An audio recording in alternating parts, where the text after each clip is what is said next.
I think the longest I've ever lived somewhere is 4 years, and that was before kids. But because we moved, we've lived on both coasts. We've lived in the Midwest, in the West, in the South.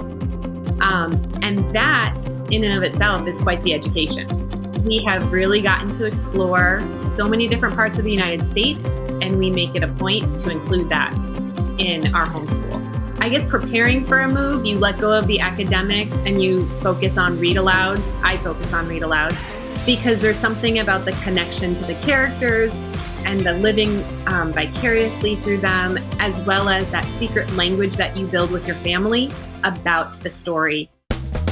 Hey everyone, this is Yvette Hampton. Welcome back to the Schoolhouse Rocked podcast. I'm so glad that you've joined us this week. This week's host is Cindy West, and she's back again with Lydia Rosado. I can't wait to turn the show over to her. But first, I want to say thank you to our sponsor, BJU Press Homeschool. If you're looking for curriculum that's rooted in a solid biblical foundation, check out bjupresshomeschool.com. Their materials won't just equip you for a successful homeschool journey, they'll prepare your child for a future full of possibilities so that they can confidently move beyond homeschool, ready for whatever God has next. They offer lessons that encourage critical thinking skills, as well as activities that support multisensory learning and the unique learning styles of your children. And they have both online and parent-led formats to fit your lifestyle. They also encourage a love of learning in your child and will be with you every step of the way. Visit them at bjupresshomeschool.com. That's bjupresshomeschool.com. Hey there, everybody. I am Cindy West from Our Journey Westward and No Sweat Nature Study. And I am joined back again this week with Lydia Rosado. She is a nomad, partial nomad. She says that's a hazard of being an Air Force wife. And that is what we're going to talk to her about this week. If you didn't catch our interview last week, we discussed the ins and outs of unit studies in homeschooling, why she chooses to use those, how she's done those, and how you can dip your toes into that world if you're interested in creating some awesome learning times with your family. Okay, Lydia, welcome back. You are a military family. And this is something that I really am not privy to. I have one best friend whose husband was in the military, but they haven't done that for a long, long time. In fact, they homeschooled probably half of their homeschooling in my town when he was outside of the military. So I'm very, very interested to talk to you about your nomadic military lifestyle.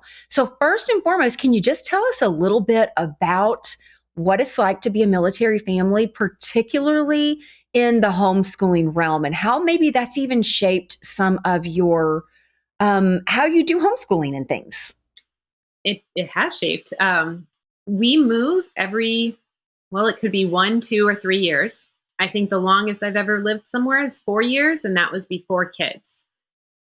So because we move often and we move all over, we've never been overseas, which is kind of crazy for us. Wow. But we've never been overseas. But because we move, we've lived on both coasts. We've lived in the Midwest, in the West, in the South.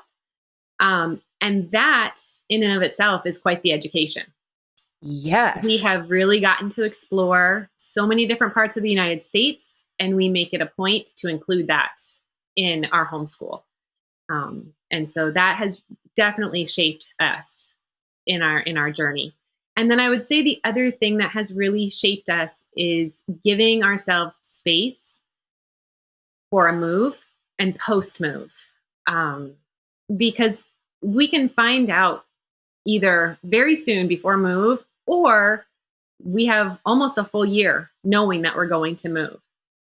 And that takes up a lot of mental space and emotional kind of stress, I guess you could say, because you know it's coming and you're trying to stay normal, but you know you're about to change everything. And that can be really hard. Or after you've moved and that realization of I'm starting over again.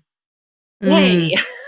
Yes. Can be exciting, but it can also be hard because you've just said goodbye to the community that you built and knew, and now you're starting all over again. And that can be really hard. And there can be feelings with the kids that's really hard to process. And so having to put academics aside and instead put family and individual persons first, that really shaped our homeschool, learning how to do that. Because life really isn't just the next thing in a career, it's all of this stuff around it as well. And that's been one of the biggest challenges as well as a military family. So what I hear you saying is each time you move, you kind of have to re-envision your homeschool a little bit. If nothing else, rearrange schedules, rearrange perhaps how you're teaching because you will be in a new place.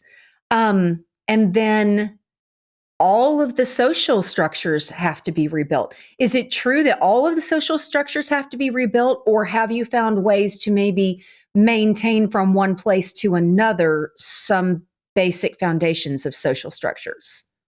I think it depends on the move and the ages of the kids, maybe. Like my older kids can now, through technology, I'll let them, they email or they text their friends. But a lot of it you just have to start over. Because we were part of a group, a small one that we kind of created ourselves with friends, but now we don't have that. Like my daughter did a book club with them, and my sons did Lego club with them at the same time that the girls did the book club. We don't have that now. And we aren't starting that again because we haven't found anybody to start it with. Okay. So you have recently moved, correct? Yeah, we moved at the end of last school year. So you've been in a place for not quite a year. Right. 7 months. So what do you do to try to I can imagine that social structures are very important. What are some things you do when you go to a new place where you immediately and then long-term start to help your kiddos? We immediately go to church. We immediately try to find a church home. And through that, we try to find some locals or other military families, I guess. But through that, we really try to kind of find people that we can build community with. And honestly, sometimes it's easier than other times. It doesn't always happen easily. And I have some kids who have some very interesting personalities, I guess you could say. And I think sometimes the assumption is that military kids are resilient and they just are used to doing this because they have to. And I think that kind of undermines their strength a little bit because they've had to learn that resilience. They've had to cultivate it. It's not something that naturally happens. And so they're just kids, but they're kids that are being forced to cultivate a resilience and learn how to put themselves out there. And sometimes it doesn't work out, to be honest. There have been times where we go and we put ourselves out and we cannot find our tribe or our community. Your people. And that's been hard. Usually we can find at least one other family. But then you also have times where you have an area full of homeschoolers and then you move to a place that really doesn't have any. Yeah. And therefore, just by the nature of it, it's a lot harder to connect sometimes because everything is based on public school expectations, I guess, and the things of that. And so church is always the place that we go to first. And then we try to, if we have neighbors or anything else. But I would say the strongest community has always been our church community, youth group, Sunday school, kids church, and things like that. So kind of two questions. Do you ever use online resources to maintain any consistency from one move to another? That could be, I don't know, like an online Lego group. And secondary to that is, are there any family unit, your own family unit? Are there any traditions, structures, things that you do within your own family to say, you know what, we're our own tribe. Yes, we've moved again, but here we go. The things that are online are for school, which is nice because we don't have to figure that out again. But my kids prefer in-person community to an online community. That being said, we do FaceTime friends from previous places. And so that's really fun. And my daughter, she's quite the pen pal. Oh, I love that. Actually, quite a few of my kids pen pal some of their friends, but she's probably the most consistent. So we do it that way as well, which, I mean, is honestly sneaky learning, which is nice, but it's much more for just the connection. Well, but that's sneaky connection too. You know, you get sneaky learning and sneaky connection in there. And that's going to matter to them way more than you think. My mother-in-law had a pen pal from childhood in Australia, and she visited her in Australia, I don't know, when she was probably in her 50s or 60s. And then the pen pal visited her in America during that same era. And they just absolutely loved that they had been writing together for so many years and got to meet in person and see one another's cultures that they had always heard about. This is so cool. Yes, absolutely. Yeah. And I guess in that sense, even though my kids don't have social media, I do. And so sometimes with what I post, people will respond, or I make friendships that way as well. And then we have had a chance to connect with some of those peoples on our travel. On our moves and things. And so our kids will become friends. And I think one of the things with military folks is just because you don't talk regularly always, as soon as you pick up that, phone and send a text saying, I'm traveling through, it's always, come stay with us. We want to see you and your kids. The kids want to see you guys. And you and I have talked about that when with the Creation Museum or the Ark in Kentucky. Yes. Yeah. So when she comes to visit, we've never met in person before. We are social media friends, which I can see, back to our discussion, you as a mom, you probably have some decent connections via social media that is more difficult for kids to do because they are not allowed on social media. Let's take a break and hear from one of our awesome sponsors. And when we come back, we'll talk a little bit more about your family structure, maybe some of the things you do to protect them and you in the midst of maybe a little bit of loneliness on a move. Join Apologia for the Homeschool Bootcamp, a free video series that provides practical guidance and wisdom from experienced homeschool parents. You'll discover how to equip your family for academic, social, and spiritual success. Plus, you'll discover how to build deeper and stronger family relationships. Homeschool Bootcamp covers how to break free from the public school mindset, daily planning, supporting students with learning challenges, homeschooling as a working parent, navigating the high school years, and much more. Find this incredible free homeschool resource at apologia.com/bootcamp. Have you tried CTC Math yet with your child? Here's a testimonial from another happy homeschool mom. Amber said, I'm absolutely thrilled with CTC Math. It's a rare find that I've used with my children for more than 5 years now. I have 6 children using CTC Math, and each child has found it easy to navigate and very applicable. Thank you so much for all that you are doing in providing quality math lessons for my children. If you're looking for a great online math program, visit ctcmath.com. That's ctcmath.com. So do you guys do anything as a family to really build those relationships during these move times before new friends are established? Hopefully when new friends are established, but if they aren't, for kind of the long haul of that. We spend a lot of time together. We spend a lot of time together doing fun things, though. I guess preparing for a move, you let go of the academics and you focus on read alouds. I focus on read alouds because there's something about the connection to the characters and the living vicariously through them, as well as that secret language that you build with your family about the story and the discussions. And sometimes we revisit those as well. So we are right now rereading a series that my youngest 2 don't remember. But my older two do. And so it's been really fun in this season of trying to establish in a new place, how we're kind of revisiting that, but also they're kind of getting it for the first time. And now we have a whole new language surrounding that book. So I think reading together is huge. And then we play a lot of games as well. My children, all three now who are adults, one just turned 18. Some of the best memories we have and discussions we have are about characters from books in books that we enjoyed together.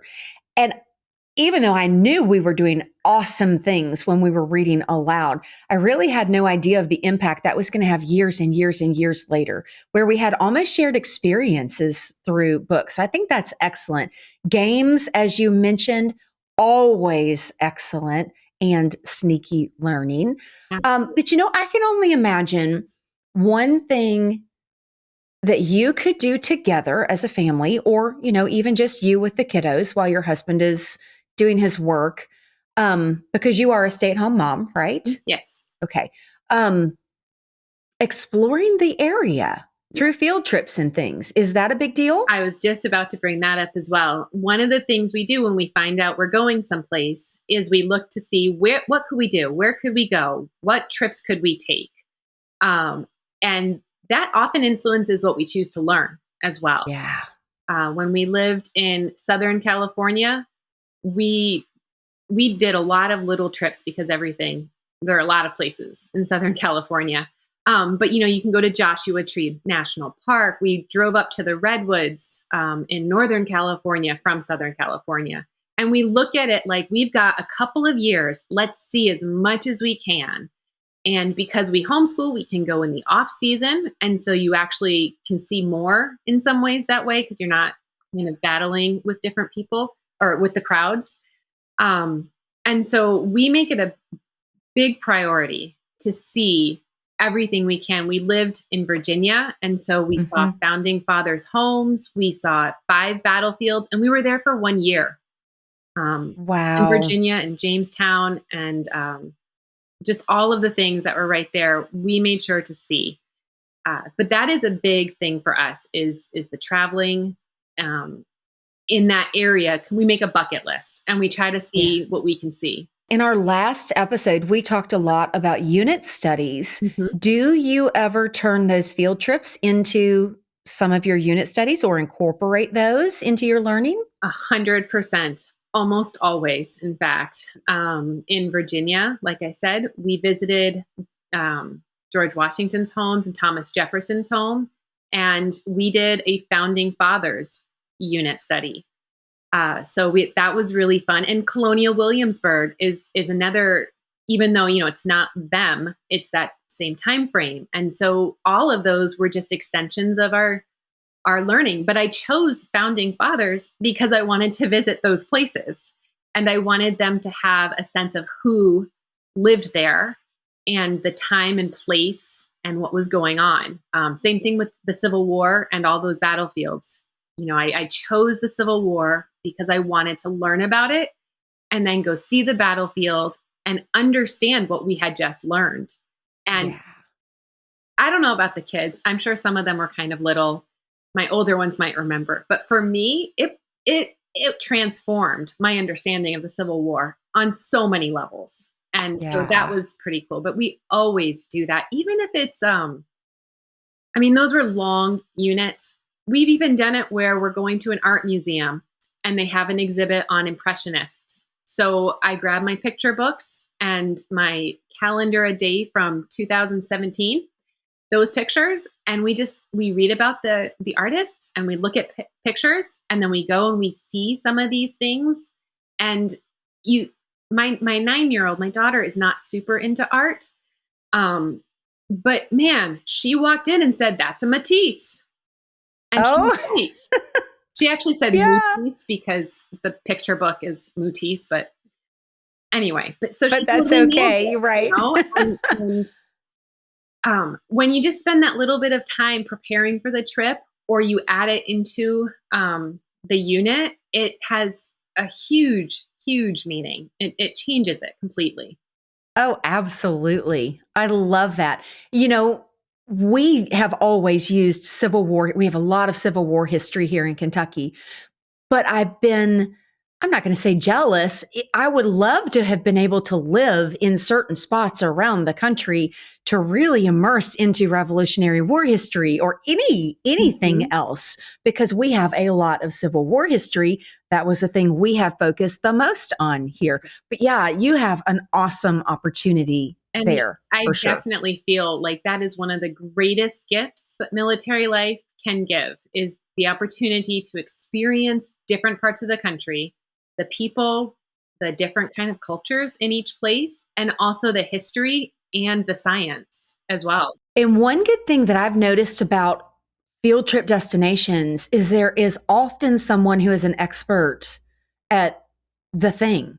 So the state park will have a place where the kids can go and learn from that person. And you don't necessarily even have to be the teacher of that thing. Oh, So yeah, Or field museums. trips everywhere. And the museums and places like that will have docents that are always willing to talk with you. Oh yes, And they love it absolutely. when the kids walk in, and I'll never forget. I will probably get the name wrong, but he walked into Jefferson's home and said, "Is that a Gilbert Stuart painting?"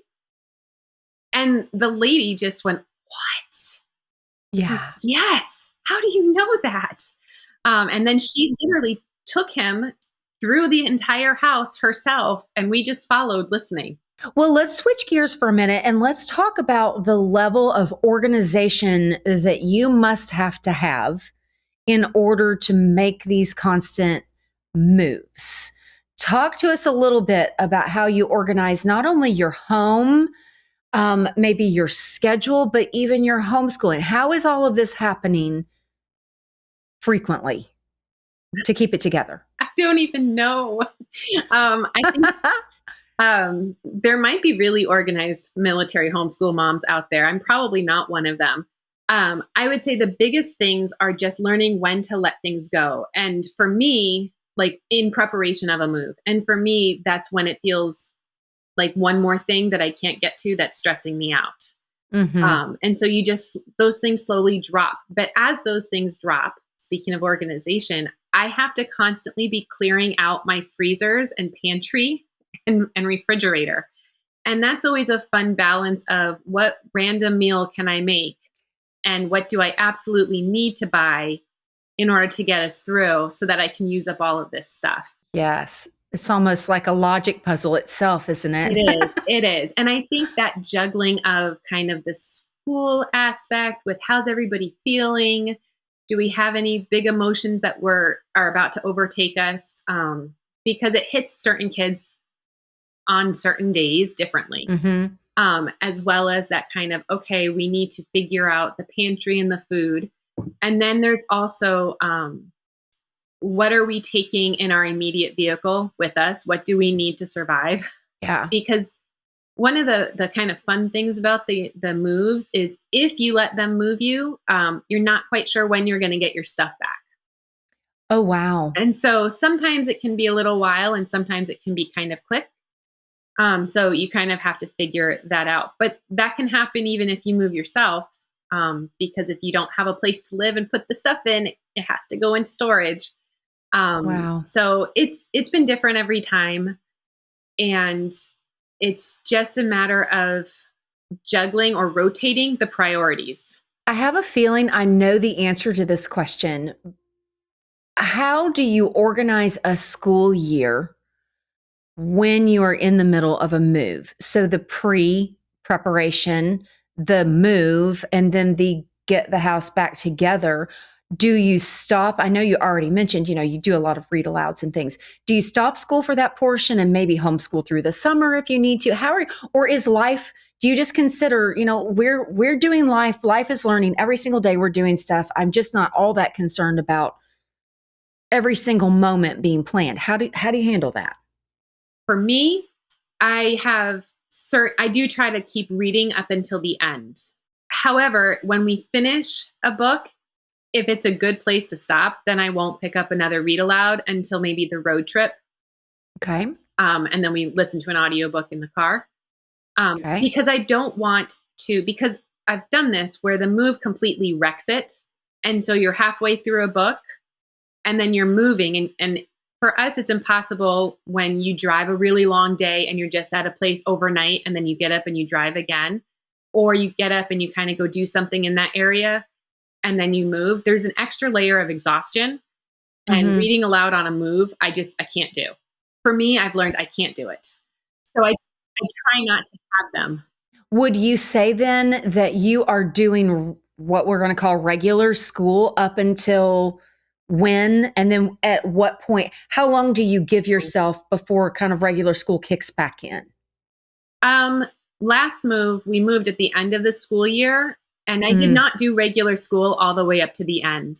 Okay. My high schooler had priorities that he had to try to finish. And then everybody else it kind of naturally tapered off. I finished this project. Great. You are now checked off, independent reading and math. That's all I'd like you to do. That's it. Yeah. And then over the summer, a lot of it was recognizing that school just happens. Not school, but learning happens. And for us, learning happened through watching comfort movies for us and just having discussions. And then the Olympics was happening. So I grabbed a book and we read a book about ancient Olympics, which kind of brought some philosophy questions in, and as well as a little bit of history. And then around the time of the Olympics, I had my kids start math back up. I think I gave us about a month to just have nothing, no expectations other than some chores to keep the house running. But everybody just needed that breather. And then they read if they wanted to, or if they just took the month off, they took the month off. And then we just started back with math and read aloud. And then maybe some reading on their own. So what I hear you saying is you give a lot of grace in the move before and after, as much for the actual physical things that need to be done as the emotional pull it together kind of. Yes, because there are times when you're super excited to move. Like we were in Virginia for a year, and it was the COVID year, and we didn't really have a great community. We had neighbors, and they were actually really wonderful. But we knew where we were moving after that. And my family was also moving there as well. And so we were all really excited to move. Yes. And so that was super fun. So we did school up until very close until we moved. We just really wanted to get it in. However, then we had to move away from family. And we had a really good community there with a lot of friends. And that was much harder. And so we kind of slowly, one by one, gave up certain subjects, or gave up, as intense learning and academics in lieu of, maybe documentaries or just read alouds and a little bit of math, because that was much harder. That was a harder thing. And we prioritized seeing our friends over getting the schoolwork done. Yeah. Because there is time for everything. Yeah. And you know that sometimes the friends won't be there, and you can dig a little bit deeper into the school. When you have a kiddo that's having a breakdown from a move, what would you say is your go-to, or a couple of maybe go-to things to really help them overcome that moment? Sometimes you just have to let it happen.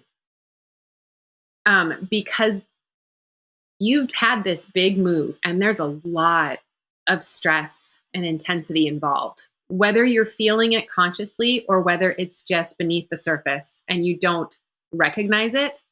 If it's just like a sort of a meltdown type moment, I just kind of let that happen, and I sit there with them and let them have that, because who hasn't sort of had a bit of a meltdown? I mean, I have over a move. Yes. I was getting ready to just raise my hand. Yeah. And, but there are also times where, and this is going years back. So I'm not trying to call out like a teenager or anything. This is not that. Where behaviors have just changed drastically after the move, and trying to figure that out. And when that happens, I give a lot of grace and space. You don't want to write? Don't write. Okay. You don't want to read? Don't read. Let's go outside. You want to take a walk? Let's go outside. And allowing those emotions to be processed, because half the time, especially if they're younger, they don't even know what they're trying to process. Yeah. And I did have a young kid at some point, have a really hard move. And he was very different after the move, just really moody and not like himself. And then he blew up one day and lost it. And I realized that he was struggling, not just with missing people, but being angry that we moved him. And so at that point, you love him. You give him a lot of grace, and you love him, and the academics don't matter at that moment. His heart matters. Yeah. And you remind him that, his family's with him. Jesus is always with him, and he's that friend that will never leave. He's going to be closer. And as much as he misses his friends, we love him, and Jesus loves him. And that's what matters. His heart matters, and the relationship with the family matters. And when you do it when they're younger, as they get older, they can kind of tell you, I hate that I have to move, or, I'm struggling, or I don't want to, rather than just that feeling of, I don't know what all of this is. Yeah. But giving them the space to learn how to speak about that is precious. That is doing those young men and young ladies such a favor.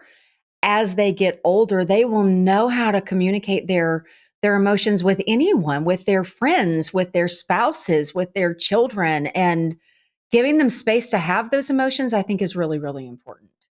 So we are out of time today. I wish we could talk more about this, because I have a feeling there are several families who have been put in a nomadic lifestyle of sorts that could really hear more from you. How can they reach you if somebody really needs to just have a chat? What's the best way they can reach you? Probably Instagram. Happily Ever Caffeinated on Instagram is probably the best way. You can just send me a message. I do check that. And then I think you can also contact me through Substack, Happily Ever Caffeinated on Substack, and I get those messages as well. And just in case you guys didn't listen last week, Lydia is an amazing homeschool resource for you at Happily Ever Caffeinated on Instagram.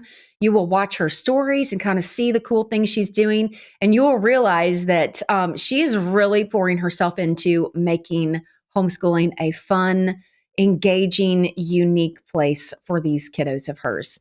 And lots and lots of ideas come through those stories for you. So follow her there.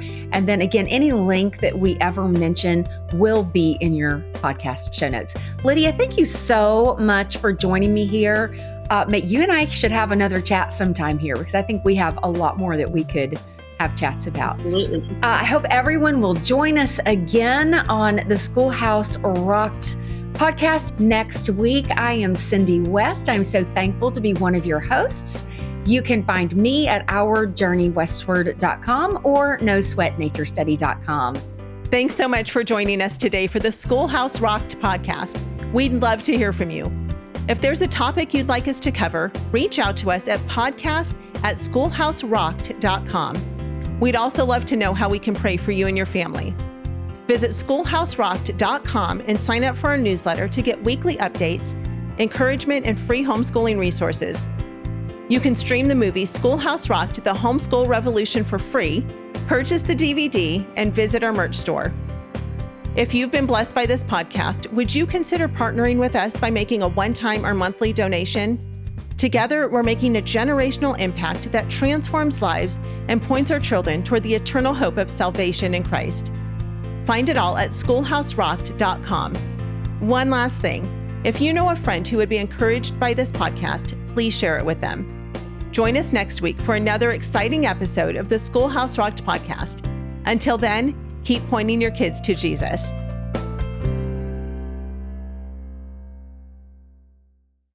What can poison dart frogs, monarch butterflies, and jellyfish teach us about God's truth and love? It's time to return nature study to its rightful place as theology, the study of God. That's exactly what we do on Nat Theo, Nature Lessons Rooted in the Bible, a podcast for kids which recently ranked number 4 for education for children in the USA. I'm Erin Lynham, host of Nat Theo and a certified master naturalist, Bible teacher, author, and educator.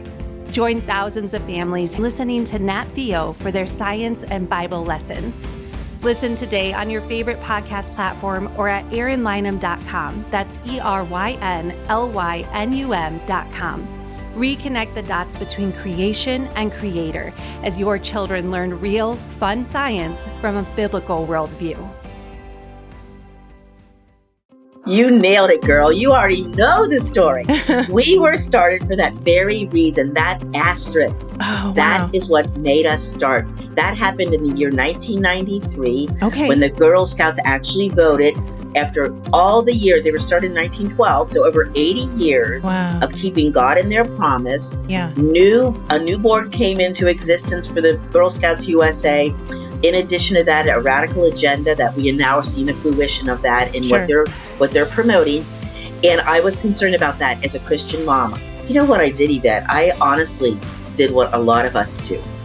And that is, I thought, well, for me and my house, we will serve the Lord. Therefore, my troop will continue to say God in our Girl Scout promise.